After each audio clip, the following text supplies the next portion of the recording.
everyone. My name is Joya Bonjour de à Melo, tous, je and I m'appelle work Joya at de the Country Mello. Tax Policy Unit of the Tax Policy and Je Statistics travaille Division. à l'unité de politique dans Currently, la I am division des leading the statistiques et project on social politiques protection fiscales. financing, which Je we'll suis be discussing responsable this session. pour le financement de la So this session protection will be sociale organized as follows. We will dont nous allons first parler present the aujourd'hui. project Nous on allons tout social d'abord vous protection présenter le projet financing, sur le and financement then de la allow the protection sociale et participants ensuite je from permettrai aux Senegal participants du and Sénégal Thailand to provide et their de insight on the Thaïlande challenges their de nous countries fournir leurs face perspectives sur les regarding défis auxquels informality font and how face they leurs plan pays en to termes finance the provision of de social secteur protection for informel all the population. et la So provision de first, la let me protection sociale dans introduce toute la the population. participants in this Laissez-moi vous session. présenter les So we have participants. Mr.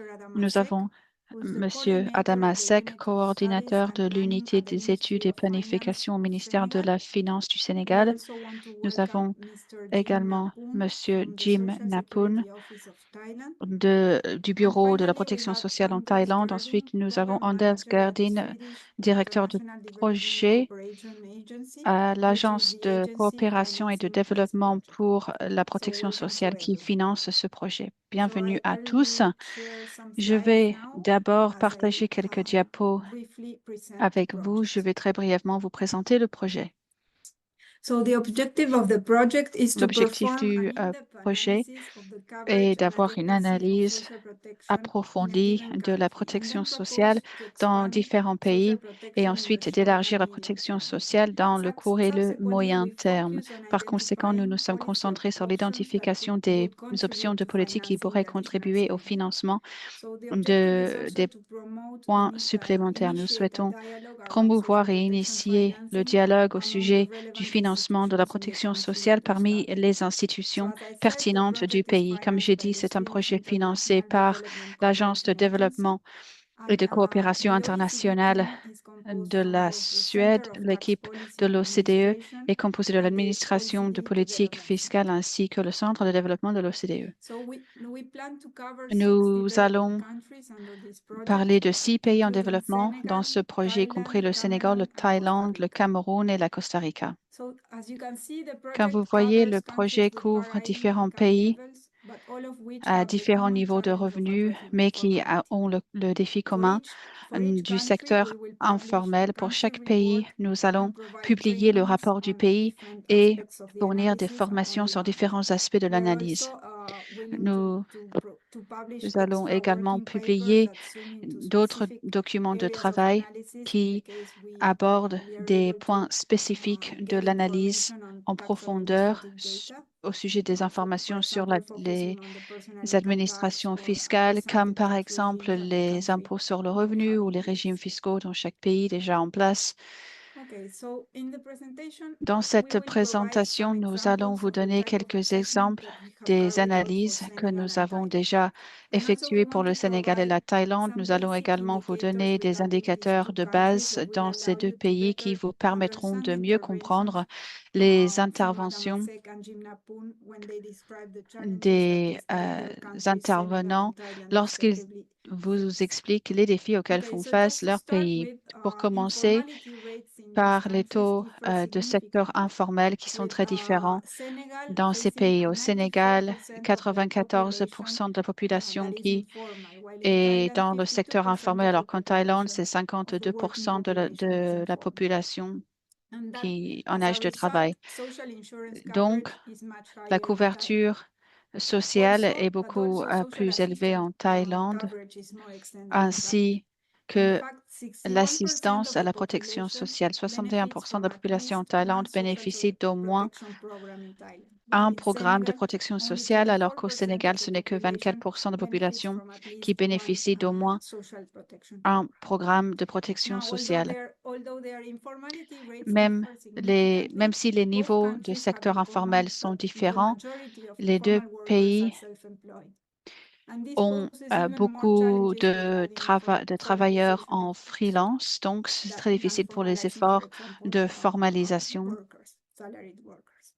en travailleurs salariés. So in both countries, there is Dans a les deux challenge to pays, expand il y a un social défi protection pour coverage. élargir la couverture de protection But this is sociale. not only for the Ce n'est poorest, non but also seulement for the pour les middle plus income. démunis, mais Here également à you can revenus see the intermédiaires. access Là, vous to social voyez protection l'accès à programs au by programme de protection quintiles sociale of the income pour chaque distribution. euh, So cinquième de la distribution des revenus. En bleu, vous avez l'assistance sociale, alors que le gris représente l'assurance sociale.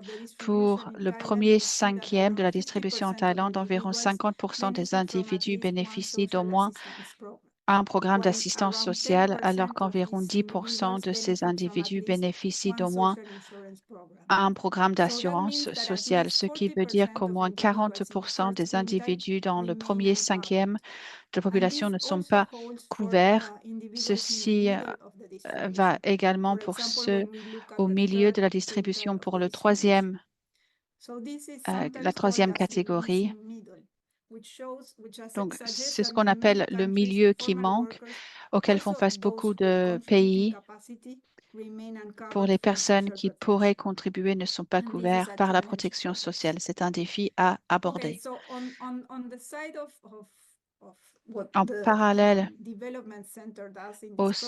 au travail du Centre de développement en général, on se concentre sur l'identification des priorités pour les dépenses en protection sociale pour élargir la couverture, par exemple, et de faire en sorte que la couverture soit en adéquation dans le moyen terme. Ensuite, nous commençons à évaluer les politiques et les mesures de protection sociale pour les recettes fiscales et les contributions en sécurité sociale. Et les recettes fiscales sont clés pour financer les mesures de protection sociale dans les pays émergents où il y a un haut niveau de secteur informel. Mais ces recettes fiscales sont également très importantes pour financer le déficit des régimes de contribution qui souffrent de hauts déficits en général. Pour commencer, nous analysons le ratio taxe sur PIB ainsi que le mélange fiscal d'un pays avec un benchmark avec les pairs et nous évaluons l'évolution dans le temps. Ce graphique vous montre les ratios taxes sur PIB du Sénégal et de la Thaïlande comparés aux moyennes régionales et aux autres pays pairs. Nous analysons également les recettes fiscales et leur croissance en relation au PIB. En général, nous analysons tout le système fiscal, y compris les réformes de la TVA, l'impôt sur le revenu, et nous analysons également des mesures pour renforcer les mesures. Il s'agit là d'une mobilisation des recettes domestiques pour aider à financer d'autres besoins sociaux. Ensuite, nous fournissons des recommandations pour chaque pays pour renforcer la formalisation. Nous analysons la charge fiscale pour le travail pour savoir s'il y a des incitations pour le travail et si nous pouvons augmenter les recettes fiscales avec les impôts sur le revenu. Dans le temps, la part de l'impôt mesure les coûts du travail qui sont pris en contribution fiscale et de sécurité sociale. Cet indicateur peut se calculer pour différentes configurations du foyer. Ce que on vous montre ici, c'est la part fiscale pour une seule personne. Et la part fiscale est la ligne noire sur le graphique. Cette part fiscale baisse entre 87% du salaire moyen et 250%, car les contributions de sécurité sociale en Thaïlande sont très basses, ce qui ensuite a des avantages pour ceux qui gagnent le plus. Nous avons modélisé cette part fiscale pour ce scénario, mais nous avons également des alternatives en termes de scénario avec des recommandations de politique sur les contributions de sécurité sociale, des plafonds, ainsi que de savoir comment réformer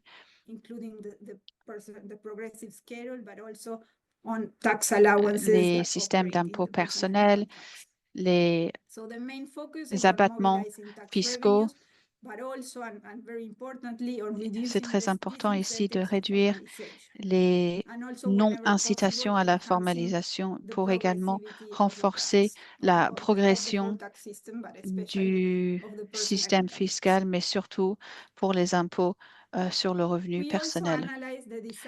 Nous analysons la conception du régime fiscal également, s'il existe dans le pays ou sinon, nous recommandons l'introduction d'un régime fiscal simplifié qui peut aider à inciter la formalisation des freelances, mais également des travailleurs qui sont.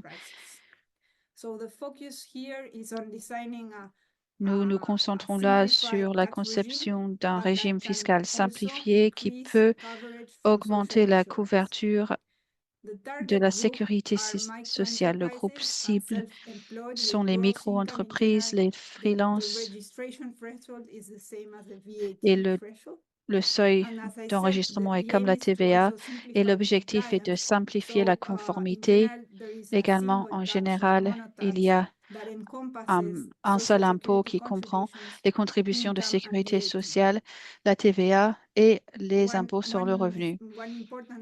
Un point très important ici dans le cas de la Thaïlande, par exemple, c'est que les bénéfices en sécurité sociale de ce régime devraient être plus attrayants que les bénéfices non contribuables auxquels ces individus ont accès s'ils seraient restés dans le secteur informel.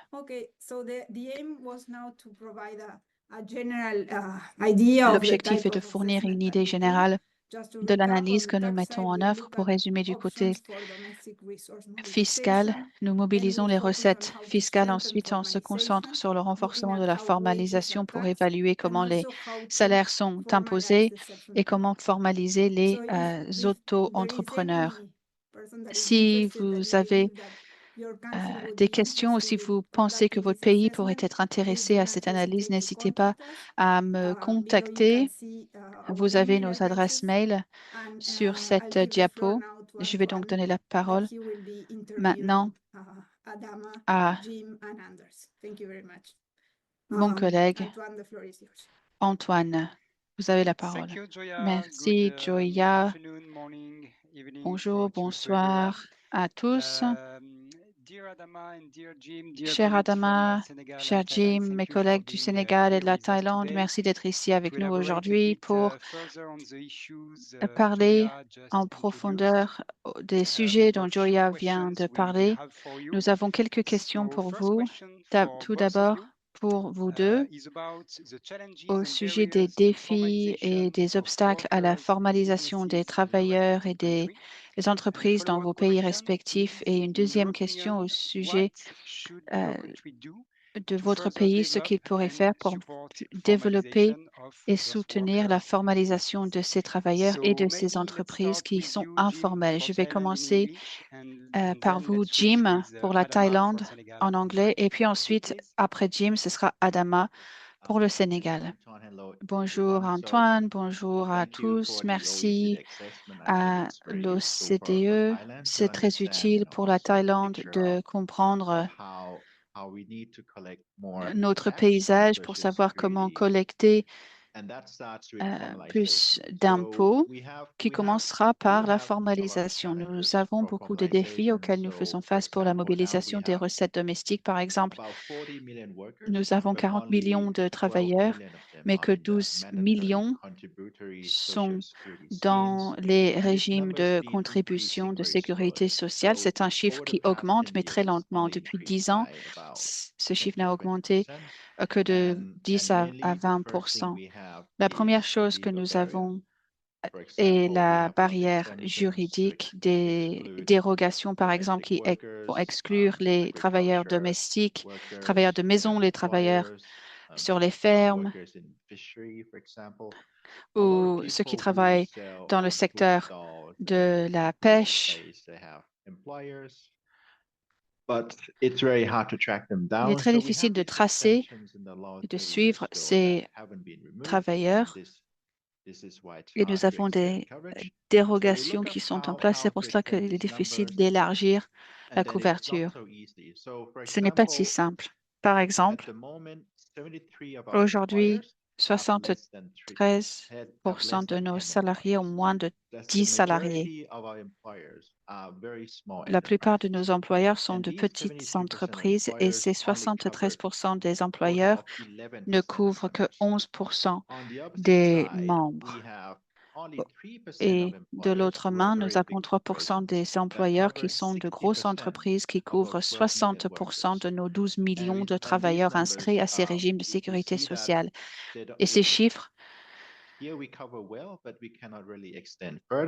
sont difficiles à augmenter. On ne peut pas faire grand-chose. Donc, l'écart pour ces PME est de savoir comment faire en sorte que plus d'employeurs travaillent main dans la main avec le gouvernement pour faciliter l'enregistrement, la formalisation de contribuer également avec leurs salariés. Donc, on veut faire en sorte qu'il soit plus facile de payer les contributions en ligne, par exemple, d'enregistrer leurs salariés et d'utiliser des systèmes informatiques, des systèmes bancaires. Mais avant de faire tous ces systèmes, il faut faire en sorte que les employeurs et les employés soient au courant du fait qu'il y a une sécurité sociale et qu'ils veulent contribuer, car il y a beaucoup d'évasion. Il y a beaucoup de petites entreprises qui sont très difficiles à suivre. Nous pouvons essayer de les suivre en utilisant des incitations, de venir dans le secteur formel et d'avoir des avantages du gouvernement, mais il faut qu'ils s'enregistrent avec la sécurité sociale. Donc, le plus important pour eux, c'est d'avoir accès à ce système de sécurité sociale pour que les employeurs puissent contribuer, pour ensuite que les salariés puissent avoir ces avantages. Est-ce qu'ils savent qu'il y a des avantages de sécurité sociale? Et ça pourrait aider les petites entreprises quand les personnes ont cette protection sociale. Est-ce qu'ils sont au courant des coûts payés par ces entreprises sont en fait un bon investissement? Ce ne sont pas seulement des coûts pour faire souffrir la PME. Donc, il faut vraiment qu'ils soient au courant des process. On est là pour aider les PME s'ils n'ont pas les moyens pour payer les contributions, par exemple, ou s'ils sont en recul économique. Donc, c'est déjà un bon point de départ. Il est clair, selon les chiffres, 16,7% de ratio taxe sur PIB est assez bas et les contributions de sécurité sociale est une majeure partie de ce chiffre. Pour augmenter la couverture de sécurité sociale, ceci nous aidera à avoir plus de contributions et d'avoir ces avantages fiscaux. Sans sécurité sociale, les bénéfices ne sont pas adéquats. Il n'y a pas de budget pour avoir d'autres bénéfices de sécurité sociale sans compromettre cette stabilité financière. Donc, nous devons vraiment aborder cette question de la formalisation. Ce n'est pas seulement pour la sécurité sociale, mais tout le gouvernement doit faire en sorte que ce soit plus simple, plus accessible et réalisable, surtout pour les PME, de créer une confiance publique pour qu'ils comprennent ce que sont ces contributions en sécurité sociale et en quoi Thank ils you, seront Jim. bénéfiques pour eux. Même question Merci, pour Jim. vous, Adama, donc sur les défis et les obstacles à la formalisation des travailleurs et des entreprises au Sénégal et sur les mesures pertinentes pour développer graduellement la formalisation. Merci beaucoup, Antoine. Et heureux de vous retrouver. Et donc, merci pour votre appui et merci globalement à l'OCDE. Donc, comme vous le savez sans doute, le Sénégal est un pays où le secteur informel occupe une place prépondérante. D'ailleurs, les dernières statistiques disponibles montrent que en tout cas sur le tissu économique, 97% des unités répertoriées œuvrent dans le secteur informel. Et donc, il est ressorti également de nos enquêtes que ces unités sont globalement fragiles. Leur durée de vie est très précaire. Et donc, les enquêtes sur la pauvreté attestent aussi qu'ils sont 2 fois plus pauvres que les autres ménages qui exercent d'autres activités qui ne sont pas dans l'informel. Maintenant, connaissant cette situation-là, l'État du Sénégal a véritablement pris des initiatives. On peut noter déjà que c'est essayer de la sensibilisation. Sensibilisation dans quel sens? Pour que les unités informelles puissent, en tout cas, enregistrer leur activité, aider à travers des centres de gestion agréés à tenir des comptabilités, à connaître mieux leur activité. Ça, c'est la première mesure qui a été prise dans ce sens-là. Maintenant, il y a des facilités que l'État a mis en place parce qu'avec le nouveau régime qui entend développer le Sénégal par les pôles territoriaux, nous avons mis en place une politique d'industrialisation assise sur la mutualisation des coûts fixes. Et en cela, les entreprises qui doivent bénéficier de ces faveurs-là doivent se formaliser. Donc, il y a pas mal d'initiatives en cours, appuyées en cela par l'étude que nous venons de réaliser avec l'appui de l'OCDE, qui montre clairement un ensemble de pistes sur lesquelles on peut aider le secteur informel à se formaliser. La piste qui est agitée, c'est essayer d'inclure dans la contribution globale unique une protection sociale des entreprises bénéficiaires assujetties à ce type d'impôt. Donc, de sorte à les inciter à pouvoir se formaliser. Ça, c'est une initiative qui est en cours. Et d'ailleurs, votre étude est venue à son heure au moment où l'État du Sénégal est en train de réfléchir pour améliorer son cadre législatif pour la fiscalité. Et donc, ce type de réflexion peut aider à proposer au secteur informel des opportunités à la taxation. Nous avons également des initiatives dans le cadre des nouvelles mesures initiées par l'État, dans le cadre de l'agenda de transformation, c'est la digitalisation de l'économie. Un important projet est en cours de conception avec le ministère de l'économie numérique en vue de digitaliser les activités économiques et particulièrement le secteur informel, ce qui passera une meilleure connaissance de l'informel. Ça va participer un peu à l'élargissement de l'assiette et accroître l'espace budgétaire et développer des mécanismes de soutien en faveur des populations plus démunies. Donc, voilà un ensemble d'initiatives qui sont en train d'être prises en charge par l'État du Sénégal. Merci Adama. Second question for both of you. Deuxième question pour vous deux alors.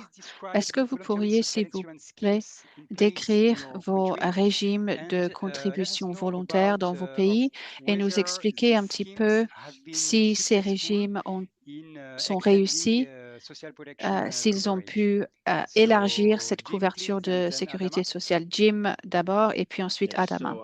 Oui, merci pour cette question. Pour la Thaïlande, les régimes volontaires de sécurité sociale, il y en a plusieurs, mais nous en avons un principalement pour ceux qui étaient avant dans un régime obligatoire, mais ensuite ils peuvent continuer à contribuer de façon volontaire quand ils passent du secteur informel au secteur formel. Et nous avons un régime où les personnes peuvent contribuer directement s'ils ont toujours été dans le secteur informel, mais c'est un régime qui est séparé du régime principal dans le secteur formel où ils contribuent. Là, nous essayons de cibler, d'avoir plus de monde, de payer la sécurité sociale le taux de contribution n'est pas très élevé. Les montants prélevés sont assez bas. C'est environ 3 dollars par mois ou 100 bahts. Les bénéfices sont vraiment une micro-assurance ou une micro-sécurité sociale, mais au moins, les personnes ont déjà un début de contribution. Ils savent un petit peu plus sur la sécurité sociale pour pouvoir ensuite bénéficier des avantages si jamais ils ne peuvent pas aller au travail, s'ils sont malades, une protection du revenu, s'ils sont handicapés ou de l'argent pour les membres de la famille qui euh, décèdent.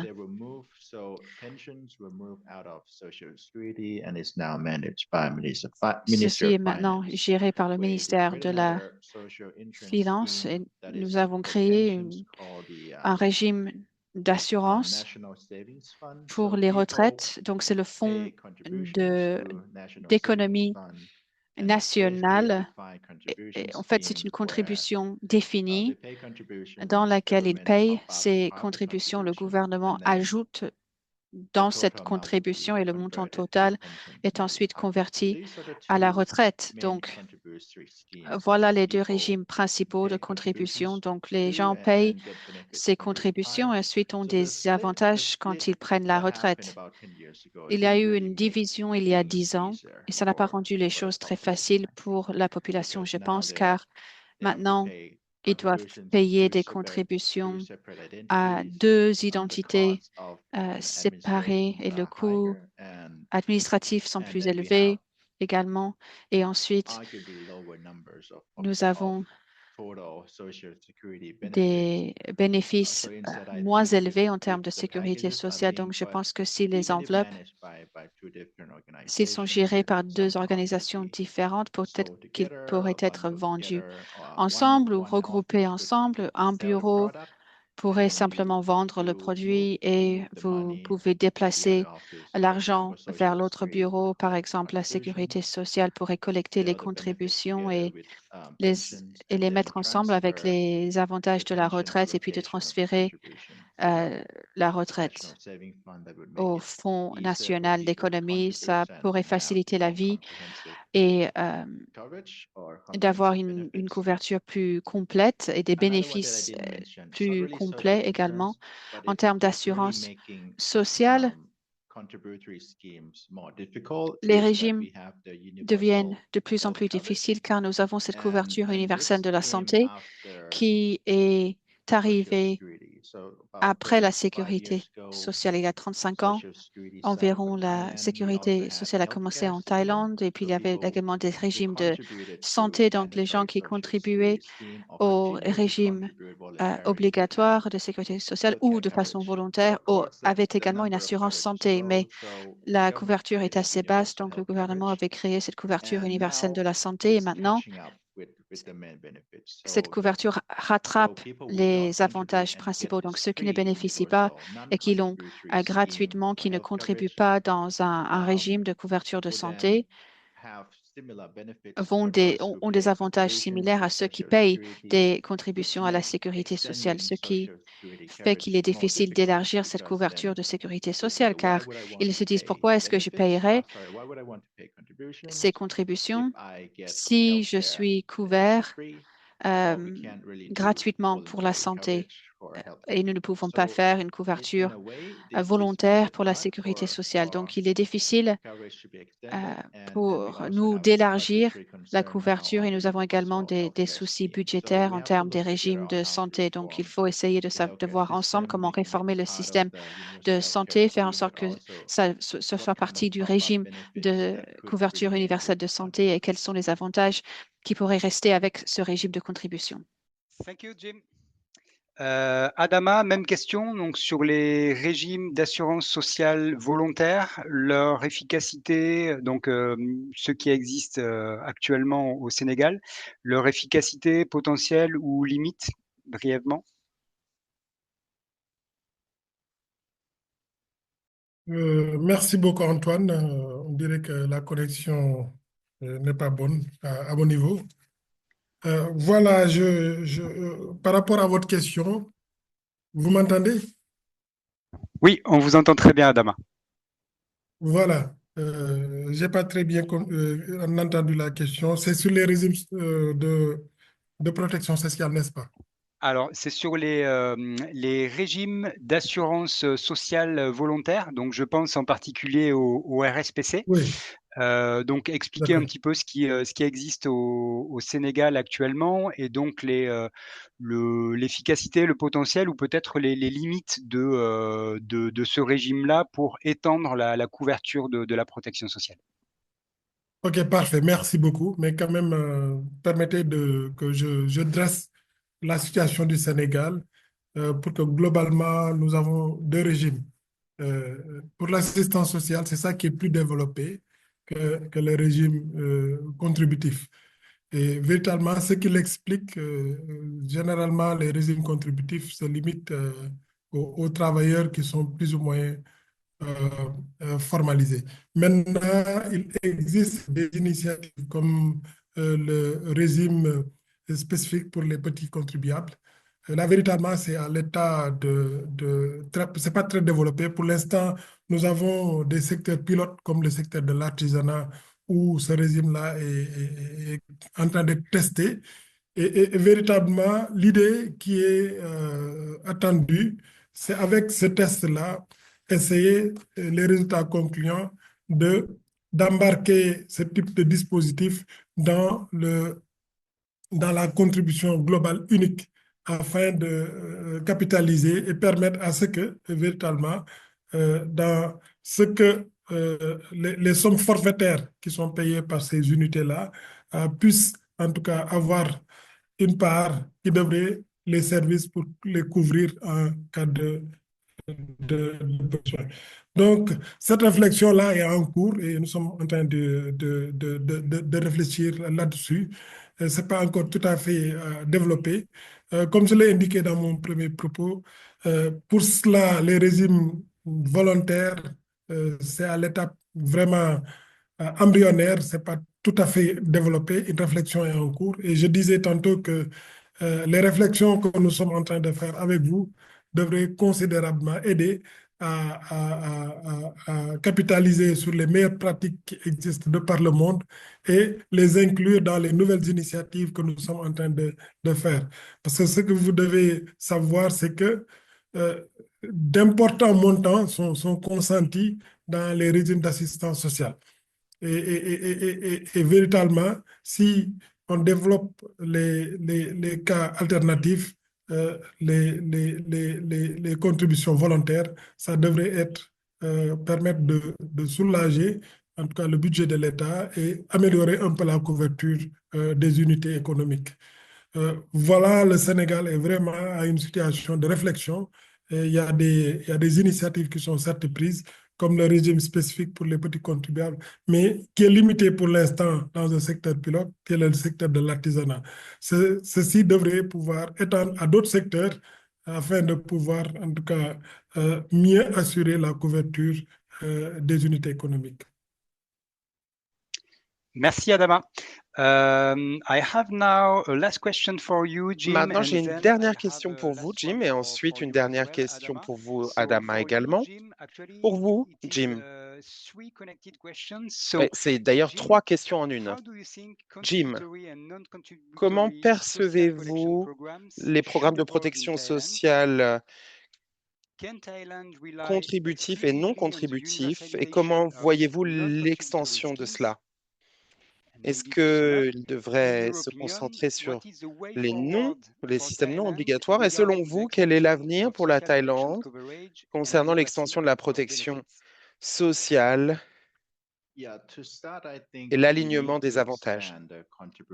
Tout d'abord, je pense qu'on doit étendre nos régimes contributifs. Par expérience, les systèmes sur la base du volontariat ne fonctionnent pas très bien. On a beaucoup essayé pendant le Covid-19, on a donné de l'argent aux gens pendant le Covid-19.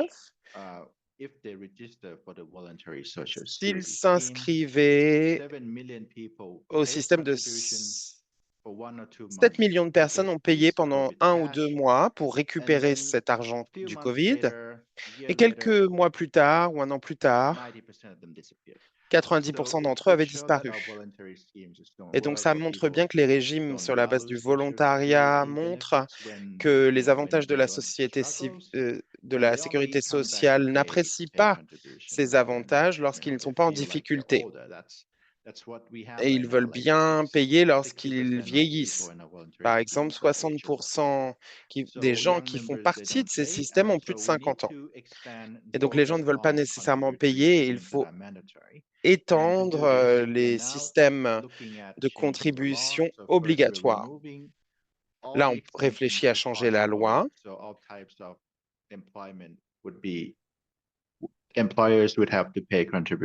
pour que tous les types d'emplois fassent l'objet de contributions obligatoires de la part de l'employeur. Le mois dernier, on a commencé avec 3 types d'emplois et on va continuer. Et ça permet d'étendre la couverture du nombre de personnes à la sécurité sociale. Il faut également modifier la définition de l'emploi. Par exemple, il y a beaucoup de gens qui travaillent avec des plateformes telles que celles du transport, des livraisons comme Grab par exemple. Dans d'autres pays, ça peut être Uber. Et ces entreprises ne sont pas classifiées comme des employeurs, des gens portaient plainte et ils ont été considérés comme n'étant pas des employeurs. On ne peut pas changer cela.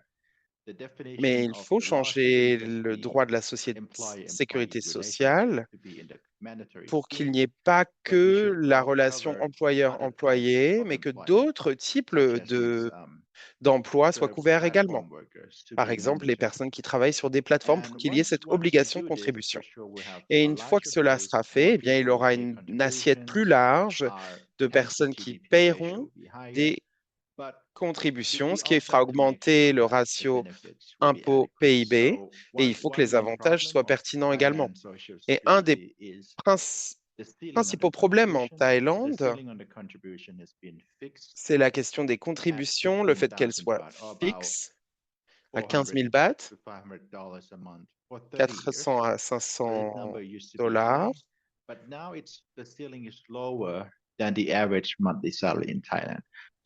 Mais là, maintenant, ce plafond est plus bas que le salaire moyen. Et donc, on récupère peu de contributions et les avantages sont limités. Et 40% des employés gagnent plus que ce maximum. Et nous avons lancé des réformes publiques pour augmenter ce plafond, ce qui devrait passer l'année prochaine. On devrait augmenter à 7 500 bahts, ce qui représente 500 dollars. C'est une petite augmentation, mais l'objectif, c'est de l'étendre sur 3 ans. Cela a été accepté et il faut promouvoir l'acceptation du peuple, la confiance dans la population, que les gens connaissent la sécurité sociale, qu'ils aient confiance dans le fait que leurs contributions leur reviennent et que ça vaut la peine. Et donc, il faut changer le droit de la sécurité sociale et avoir une première élection d'un conseil d'administration de la sécurité sociale qui sont arrivés à leur poste l'année dernière. Et on a 7 membres élus qui représentent les travailleurs. 7 membres représentent les employeurs. Et ensuite, il y a des représentants du gouvernement non élus.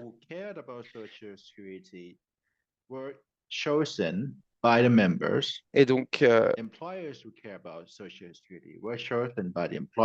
les employeurs et employés qui ont un intérêt pour la sécurité sociale ont été choisis, élus, et peuvent faire avancer cet agenda, ce qui augmente la sensibilisation du public et rend ces contributions plus acceptables et font comprendre aux employeurs que leurs contributions sont importantes. Et c'est une première en 30 ans, ce type de loi, qui sont passées l'année dernière. Et l'année prochaine, ça va continuer. On fait avancer les avantages pour qu'ils soient plus justes. Les formules sont modifiées et cela renforcera la confiance du public et permettra de collecter plus de contributions. On a également parlé de comparer les avantages de la santé avec la couverture universelle. Les partis politiques en parlent avec le public pour qu'il y ait une réforme. Et le mois dernier, la sécurité sociale a eu beaucoup d'attention. On en a beaucoup parlé à la télévision, sur YouTube, sur les chaînes d'information. Et pour la première fois, la sensibilisation envers la sécurité sociale est extrêmement élevée. C'est un des sujets les plus présents dans les médias. J'ai travaillé à la sécurité sociale pendant plus de 10 ans et mes amis ne m'en parlaient jamais. Et maintenant, tout le monde me pose des questions parce que c'est un sujet qui passe beaucoup aux informations. Il y a beaucoup de réformes en cours. Ça a commencé avec des plaintes sur ce qui devait changer, mais maintenant les gens veulent que ça change. Ils ne faisaient pas confiance à la sécurité sociale par le passé, mais maintenant ils savent ce qui doit changer. Ils veulent que les politiques les écoutent et les représentent. Et donc, selon moi, l'aspect clé des pays comme la Thaïlande, c'est la question de la gouvernance. Qu'il y ait une représentation des employés et des employeurs pour faire avancer l'agenda social et que les employeurs et les employés comprennent l'importance de la sécurité sociale. Et ensuite, on peut faire des réformes pour étendre la couverture et s'assurer que les avantages soient adéquats, que les contributions le soient également, que la sécurité sociale soit durable, parce que ça représente un impôt important dans le pays. Thank you, Jim. Merci, Jim. Une dernière question pour vous, Adama, une question assez générale. Nous aimerions vous entendre sur la stratégie globale poursuivie ou à poursuivre par le Sénégal pour renforcer le financement de la protection sociale. Merci beaucoup, Antoine. En termes de stratégie pour le financement de la protection sociale, nous avons quand même des initiatives qu'on peut qualifier à court terme et les initiatives que nous pouvons qualifier de long terme. À court terme, ce que nous savons, c'est partant du diagnostic qui a été fait et de l'existant. Donc, à court terme, on a le régime d'assistance sociale qui est là, parce qu'on a un tissu économique qui est peu formalisé, donc on a le secteur informel et on a des populations et des activités exposées. Donc, dans ce cas-là, ce que nous sommes en train de faire, c'est aider l'État à avoir des marges de manœuvre budgétaires afin de pouvoir prendre en charge le régime d'assistance sociale. Et pour ce faire, il y a deux leviers sur lesquels nous sommes en train d'agir. Le premier levier, c'est l'accroissement de la mobilisation des ressources, c'est-à-dire engranger plus de recettes. Nous savons qu'il y a des niches fiscales qui existent. On peut citer ce que nous sommes en train de faire, la réflexion, c'est sur l'activité numérique. C'est l'activité numérique, du point de vue de son développement, les textes actuels ne peuvent pas appréhender tout le potentiel fiscal au niveau du secteur du numérique. Donc, il faudra remettre à jour le cadre normatif afin de pouvoir aller rechercher ce potentiel fiscal. Le potentiel fiscal, nous allons le chercher au niveau des activités informelles, mais cette fois-ci agricoles, parce que le secteur agricole contribue peu à la mobilisation de ressources. Alors que nous connaissons qu'il y a une bonne partie de l'agrobusiness qui crée de la valeur. Et donc, relativement aux directives de la Commission de l'UEMOA, consistant à aller taxer le secteur agricole, le Sénégal est en train de réfléchir sur la taxation des activités agricoles. Donc ça, c'est la mobilisation de taxes. Et toujours autour de la mobilisation de taxes, l'information, vous le savez sans doute, les dépenses fiscales peuvent aller jusqu'à 5 voire 10% du PIB, parce qu'actuellement, on est au plus de 4% du PIB. Donc, les dépenses fiscales-là, nous allons les étudier, essayer de voir en sorte que les dépenses non performantes, de les éliminer pour pouvoir dégager des marges qui peuvent profiter à l'assistance sociale. Et du côté, le deuxième levier, c'est du côté des dépenses. Du côté des dépenses, qu'est-ce que nous sommes en train de faire? Nous avons, à la faveur d'une nouvelle réglementation sur les investissements publics, essayé de nettoyer des dépenses publiques toutes les dépenses qualifiées d'investissement et qui ne sont pas performantes. Donc, tous ces projets-là, nous les avons nettoyés. Et au titre de la loi de finances initiale 2025, nous avons économisé 249 milliards de francs CFA sur les dépenses d'investissement non performantes. Mieux, nous sommes en train de faire une évaluation de l'allocation des dépenses afin d'une bonne maîtrise des dépenses et dégager de l'espace budgétaire. Et également, ce que nous comptons faire, des dépenses de subvention, essayer de les limiter et de les transformer en appui aux ménages les plus démunis sous forme d'assistance sociale. Donc, globalement, nous comptons augmenter la population bénéficiaire au régime, comment dirais-je, le registre national unique, donc qui bénéficie de bourses. Donc, augmenter cette registre-là qui est à moins de 1 million, le porter à 2 millions. Et conséquemment, accroître les ressources pour atteindre plus de population et rehausser les dépenses de protection sociale. Ça, c'est le court terme. Maintenant, à long terme, ce que nous voulons, c'est véritablement essayer de renforcer le régime contributif. Et véritablement, c'est là où on attend changer la structure de notre économie. Faire en sorte qu'une bonne partie de l'informel bascule dans le formel. Et une capacité de pouvoir contribuer à travers les mécanismes que j'ai dégagés en tantôt et relever substantiellement le régime contributif. Ça, c'est à long terme, parce qu'on ne crée pas des entreprises du jour au lendemain. Ça, c'est une projection de long terme. Maintenant, globalement, c'est ces deux leviers-là. Donc, pour me résumer, on a des actions qui visent à accroître les ressources publiques pour le court terme. Et à long terme, on essaie d'accroître le régime contributif avec des politiques hardies et une bonne connaissance de la situation actuelle et des actions concrètes pour ce faire. Ça, c'est le long terme. Merci. Merci Adama, thank you Jim. I'll now Merci Adama, merci Jim. Et maintenant, je vais donner la parole à Anders. Merci d'être présent aujourd'hui et merci pour votre soutien continu dans ce projet, Anders. Je vais vous donner la parole afin que vous puissiez présenter votre point de vue et le point de vue de l'Agence de coopération et développement suédoise. Les défis en matière d'informalité pour la protection sociale et comment surmonter ces défis. Vous avez environ 10 minutes, Anders. Merci beaucoup. Comme on l'a entendu, cette situation est très loin d'être simple, elle est même très complexe. Mais j'aimerais reprendre là où le Sénégal s'est arrêté. Un des sujets, c'est vraiment la manière de formaliser l'économie informelle et ce que cela signifie réellement.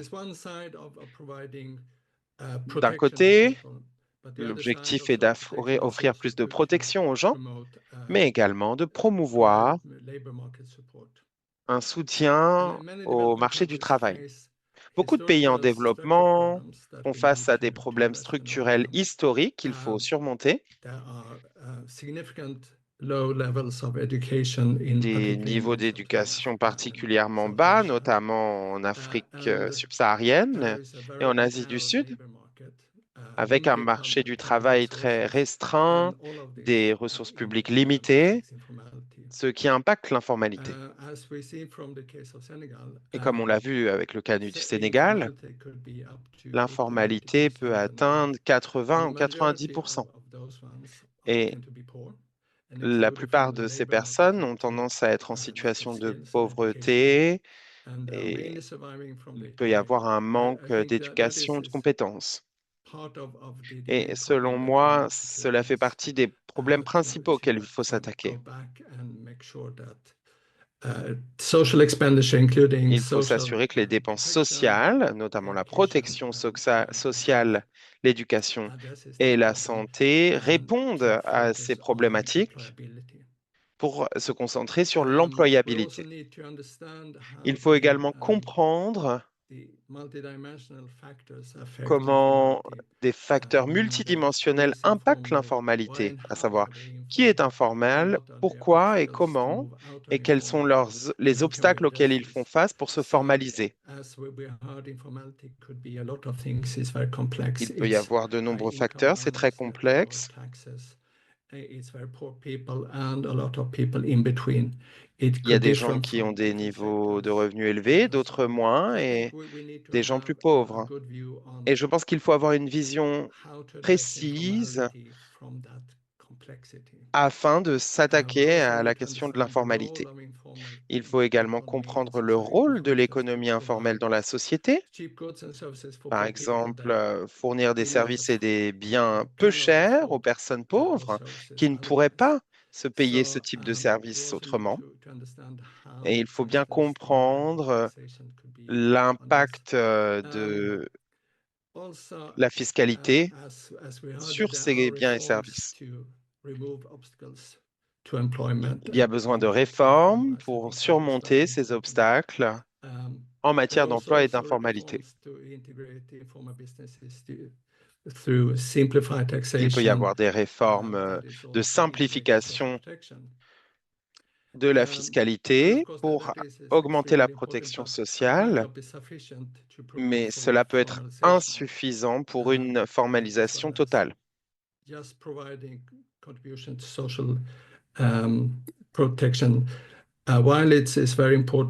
Plus que simplement les contributions. Il faut vraiment comprendre ce que signifie la formalisation. Et donc, selon moi, il faut vraiment se concentrer sur la manière dont on peut promouvoir l'employabilité et comment intégrer l'économie informelle dans l'économie formelle. Étant donné que la plupart des économies informelles ne peuvent pas répondre aux critères traditionnels du marché du travail, il faut trouver des nouvelles manières de définir ce qu'est le travail. Par exemple, en examinant à quoi ressemble l'économie informelle aujourd'hui et en promouvant des activités telles que, par exemple, en Amérique latine, où certains services sont devenus des services publics. Et donc, on peut parfois formaliser depuis le bas vers le haut. Mais je pense qu'il faut vraiment se concentrer sur le long terme, sur ce que l'on entend par la formalisation et trouver de nouvelles manières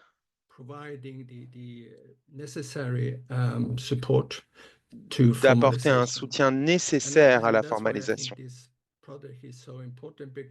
Et c'est particulièrement important.